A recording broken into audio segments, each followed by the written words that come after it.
뉴스 정면 승부 2부 시작했습니다. 더불어민주당에서 서울시장 첫 도전자가 나왔습니다.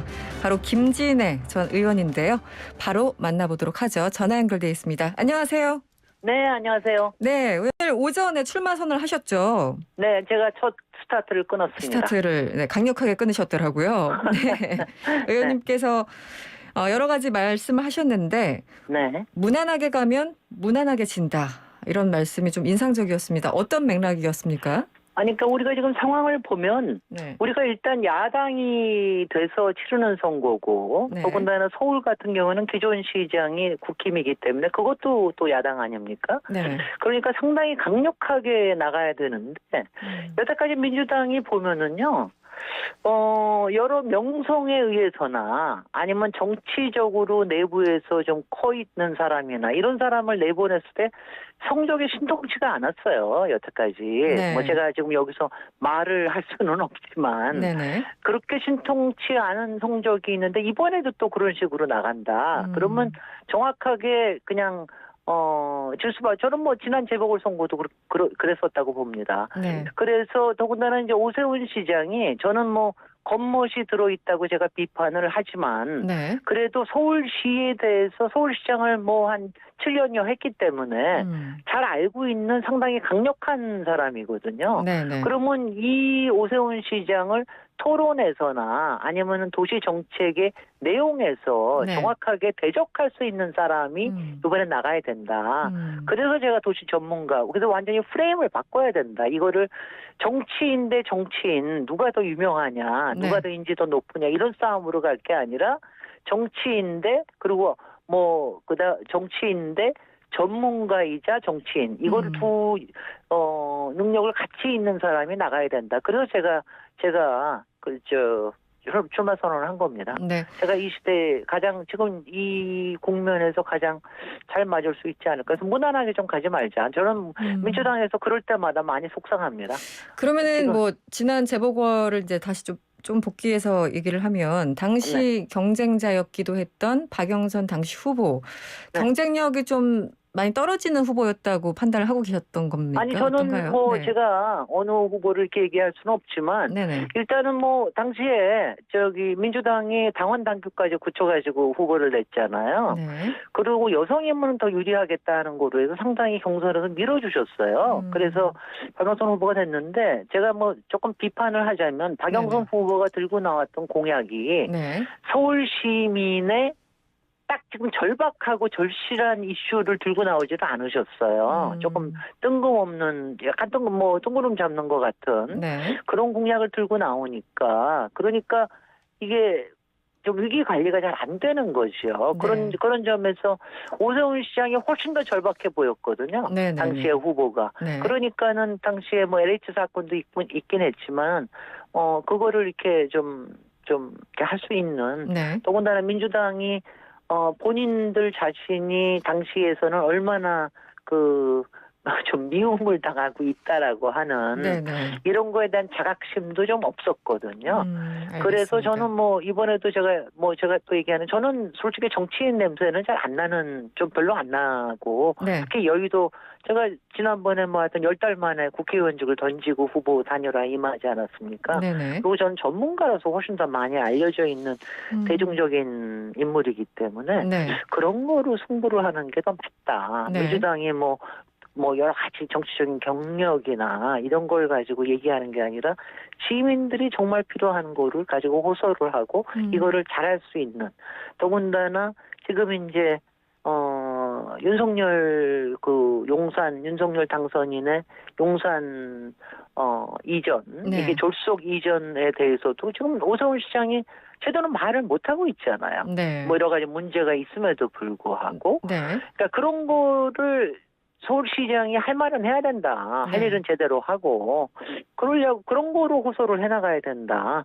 뭐 이런 알겠습니다. 생각을 갖고 있죠. 그럼 무난하게 가지 말자. 네, 의원님 그러면은 제가 조금 굵직한 질문들을 먼저 하고 그 공약들에 대해서 좀 디테일한 건 뒤쪽에 제가 질문을 좀 드리고 싶은데 네. 그 지금 뭐 용산 집무실 말씀하셨으니까 네. 이 용산 집무실 이전 문제가 이 서울시장 선거에 영향을 미칠 거라고 보시는지 미친다면 얼마나 미친다고 보시는지. 일단 네. 일단은 이 졸속 이전 때문에 일단 지지율이 상당히 떨어졌고요. 네. 더군다나 이거에 대해서 이게 과연 이렇게 우선적으로 해야 될 거냐 이거에 대한 거. 그다음에는 서울시로서는 시민으로서는 불안해요. 불안할 수밖에 없는 게 네. 집무실이 이전되고 나면 그게 간단한 무슨 이전이 아니라 서울시의 도시 계획의 기본적인 틀을 완전히 흔들어 버리는 거거든요. 그렇죠. 그럼 네. 그거에 따라서 굉장히 많은 영향을 받게 됩니다.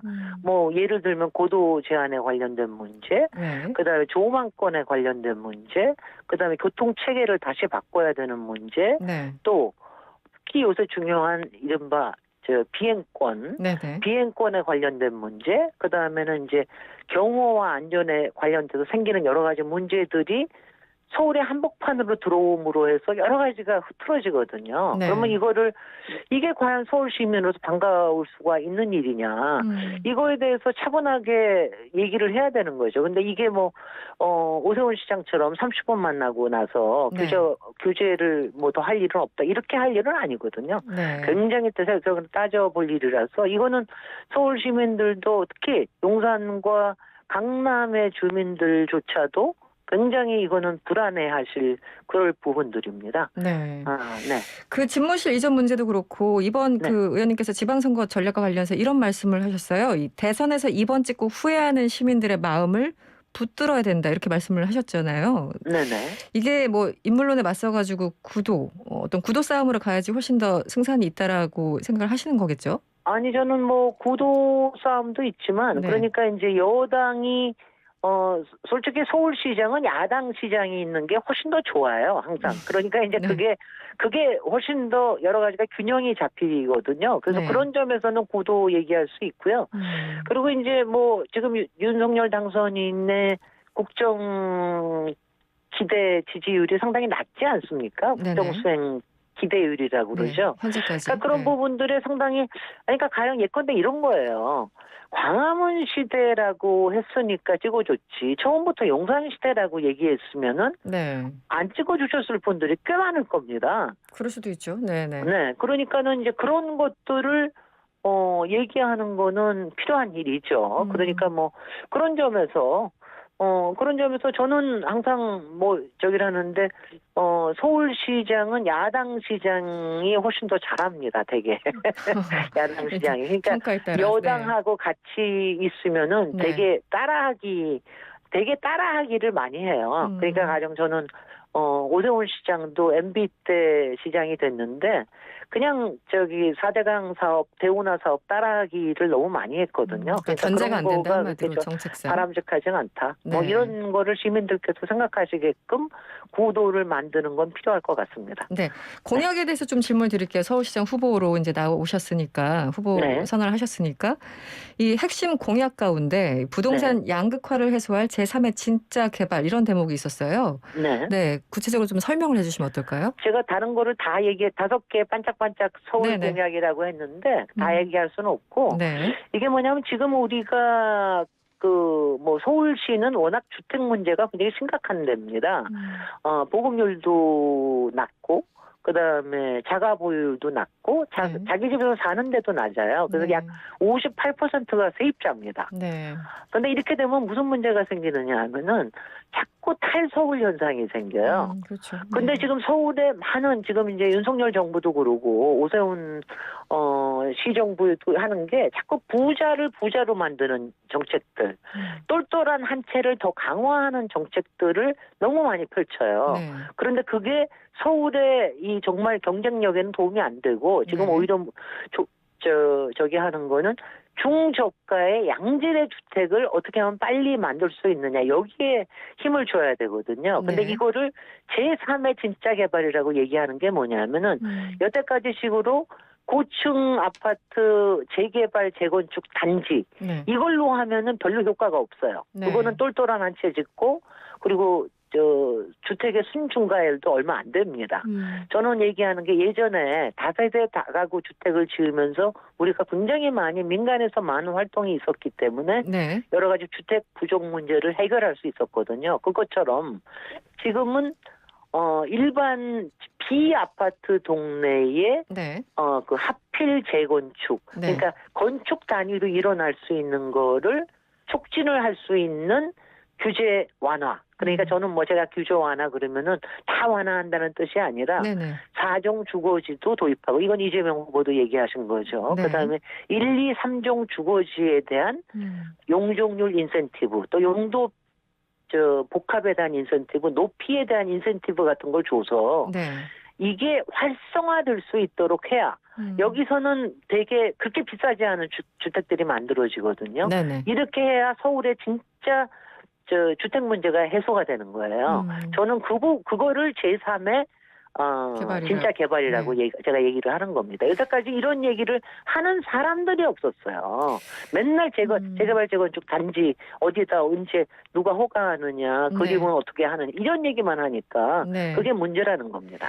부동산 관련해서 조금 더 질문을 드리면, 사실은 이제 부동산이 워낙 핵심 이슈이기 때문에 지금 오세훈 서울시장이 민간 재개발 후보지 21곳을 포함해서 33곳에 이른바 신속 통합 기획을 통해서 재개발을 중이고 추진하겠다고 밝혔는데, 이 신속 통합 기획이라는 게 좀 설명을 해주시고, 여기에 대해서는 어떤 입장이신지도 같이 설명을 해주시죠. 그러니까 신속 통합이라고 하는 건 여러 가지 이제 그 중간중간 절차를 조금 이제 한꺼번에 좀 처리를 함으로 해서 전체적인 추진 기간을 좀 줄이겠다 하는 뜻에서 하는 건데, 이게 상당히 눈속임수가 있어요. 어떤 거죠?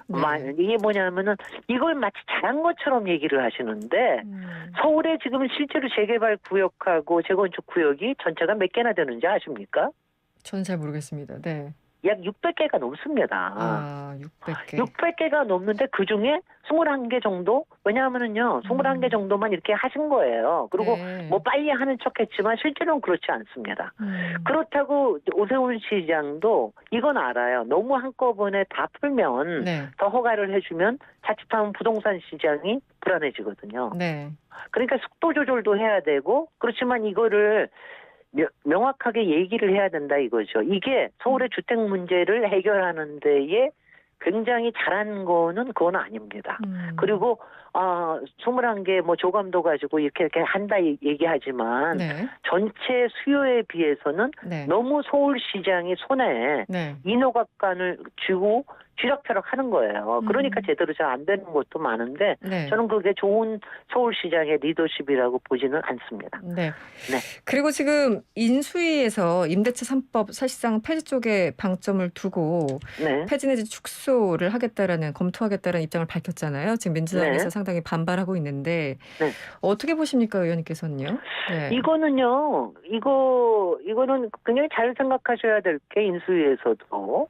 그러니까 가령 예전에 종부세를 막 폐지한다고 했을 때 막 난리를 쳤지만 이명박 정권도 박근혜 정권도 종부세 폐지 안 했습니다. 왜냐하면 그게 부자 감세를 한다는 비판이 워낙 있었기 때문에 굉장히 조심하셔야 되고, 임대차 3법도 마찬가지입니다. 이게 다소의 부작용이 있고, 그리고 그게 현장에 안착하기 위한 시간은 필요하지만, 제가 아까 말씀드렸던 바와 같이 서울의 약 58%가 임차인이기 때문에 이 사람들의 권리를 보호하는데 정부는 훨씬 더 신경을 써야 돼요. 그래서 저희가 재작년에 이거를 도입을 할 때도 여러 가지 그 현장에서의 문제점들은 굉장히 많았어요. 그래서 이거를 수정 보완해야 된다라는 거는 상당히 있었고요. 그리고 이게 한 20년째 얘기되고 국회에서는 12년 동안 얘기되다가 정말 겨우겨우 통과를 해서 정말 좋은 제도가 들어온 거거든요. 그러면 이게 좋은 방향으로 개선과 보완이 될 수 있도록 하는 게 특히 서울시에서는 꼭 펼쳐야 될 이런 정책이라고 저는 봅니다. 이외에 가령 그 임차료가 오른다, 전세금이 오른다, 이런 문제는요, 사실은 집값 오르는 문제와 더불어서 이게 어떤 문제 때문이냐면 자꾸 전세 대출을 많이 해주니까 오르는 것도 굉장히 크거든요. 그러니까 생각을 굉장히 잘 하셔야 된다. 지금 이제 이거 뭐 짧게나마 이거는 굉장히 좋은 제도가 우리가 몇십 년 만에 우리 사회에 들어왔는데 이거의 부작용을 줄이는 방법으로 가도록 하고, 저도 서울시장이 되면은 더 훨씬 더 이 점에 대해서 여러 대안들을 내놓겠습니다. 알겠습니다. 오늘 인터뷰는 여기서 마무리해야 되겠습니다. 고맙습니다. 네, 고맙습니다. 네, 지금까지 김진애 전 의원이었습니다.